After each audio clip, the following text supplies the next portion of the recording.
Hey everyone, I'm Marie, life coach here. So today's short video is about your solar plexus. So this is the third chakra in the series that I've been running for you. Excuse me. So the third chakra, the solar plexus chakra.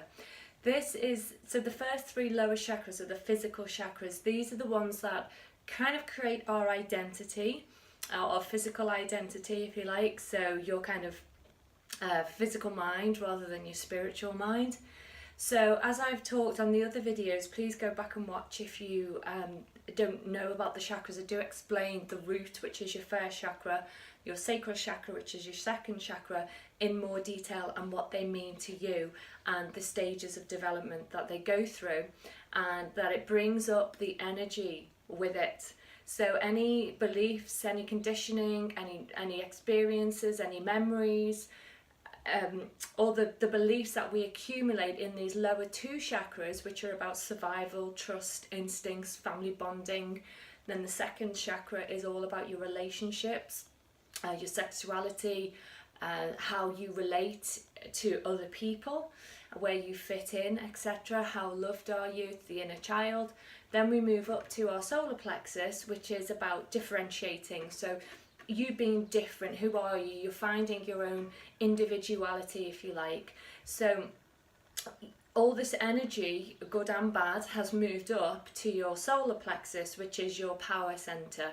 This is your will, your drive, your motivation. People call it the ego. This is where you identify yourself in the world. This is where you place your identity outside of your spiritual self.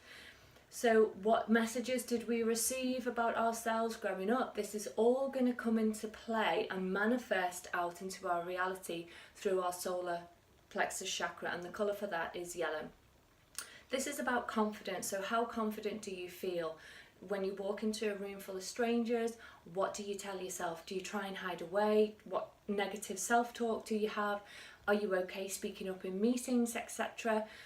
Do you feel it's your right to be heard and be valued in this world, or are you the type of person to retreat back because of the early messages you received? So this is where we can identify with our jobs, we can identify with our material wealth, we can identify with anything that's external from ourselves that we feel is a reflection of our own value or our own self-worth. But when we strip that away, we realise that it's worthless and it doesn't reflect our own internal self-worth or value at all. That really comes down to the conditioning and the beliefs that you've formed and the values that you hold amongst yourself. So it really, everything that's happening outside your world is a reflection of how you feel. Everything is a story. Life is a mirror. This is the center that you project out, because this is your will and your drive. So this is where you're manifesting everything that you've got in your reality, and that is an accumulation of all the conditioning that you've received throughout the first chakras. So when I teach this on the soul alignment course, on the foundation course, we go through up the first three chakras, because they're the ones that are the physical ones that we've come here on the earth. They're the ones we're going to experience the survival and trust, the bonding, the stability, the support, the groundedness, the relationships, the emotions, the intimacy we can or cannot receive, how we feel about ourselves and our bodies, how we feel about ourselves and our sexualities, what boundaries do we have. Then we move up into the solar plexus, and this is our confidence, our power, our will, our drive. This is our ability to kind of create based on our value of self-worth, but also all this can be, let's talk negative shit that we've brought up through our conditioning and our belief system that's happened during those early developmental stages of the chakras.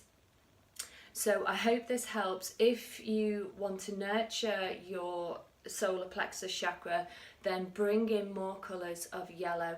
People can be overactive in this area, and often it can be a projection of the rebel. So they've been rejected, and they've built up a rebel of, well, you know, F you world, I'm going to handle this, and it can bring a sense of independence. I know this is what I experienced.